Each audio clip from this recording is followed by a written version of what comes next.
Jeg drømte i nat, jeg var syg af sult, og på gaden der mødte jeg Gud. Jeg sagde, Herre, mit mål er fuldt, jeg beder dig løse mig ud. Vor herre var klædt som kosak-officer, og i hånden han bar en pisk.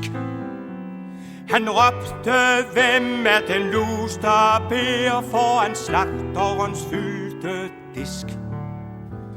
Gud råbte, se al denne gode mad, dine brødre her har lagt frem.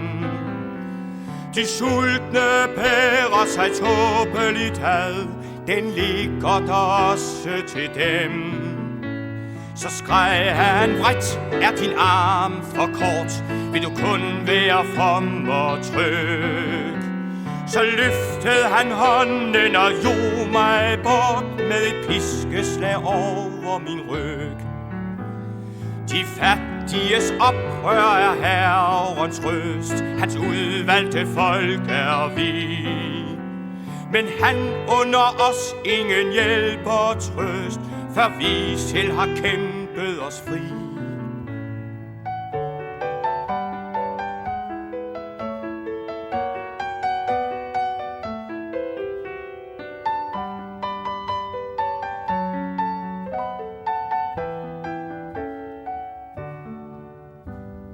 De fattiges oprør skal styrte alt, hvad de rige har fordel af.